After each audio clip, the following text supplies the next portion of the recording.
Oh, dear. I know what that is. Bring it, Billy. Bring it. Mwah! Oh, my God, we did it! We did it on national television. I know. It's my first screen kiss.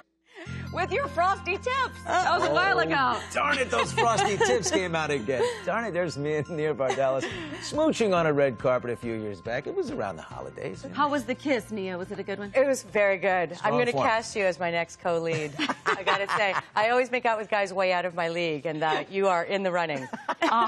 Reading this book, I'm in love with your husband, Ian. Oh, what a good guy. The book is called Instant Mom. It's sort of your journey to finding your daughter. I love one of the quotes in here. You say, biological motherhood was dodging me like the popular boys at prom. What was your journey like trying to get pregnant? You know, it was a very long time of, I tried this and I tried this, and when I started to write the book, I thought, well, I'm just going to write a how-to-adopt textbook. And then when I started to write it, I thought, my God, my girlie was so brave when we met. She was almost 3 years old. We met via American foster care. 3 years old, and I became her mom with 14 hours notice.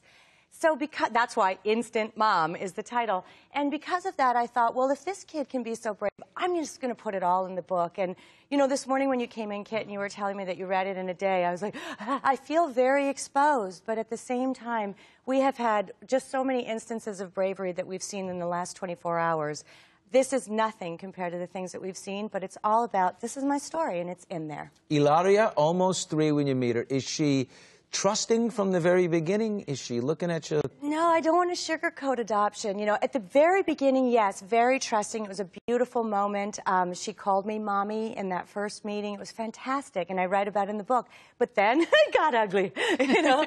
Then, like any typical 3-year-old, she was not very interested in trusting and transitioning. And of course she wasn't. She was terrified of us, and that's her job, to protect herself. She went into survival mode, and I'm really honest in the book. And now that she's almost 8, I've asked her permission to write a book about her. And she said, yeah, put the story in when I bit your finger. I love the bite the finger. It's so heartwarming, though. Tell her about where you had to sleep by the cot. She wouldn't close her eyes, afraid that they were going to be gone. So she would literally fight sleep every single night. Yes, we went to a place called sleepyplanet.com that really helped us. They helped us transition our daughter, and we did the opposite of letting her cry through the night. We moved into her room on a cot and slept so that as she went to bed, Ian or I on the cot would say to her, I'll be here, because she would sleep, and I'm not exaggerating, in 2-minute increments. 2 minutes up, 2 minutes up.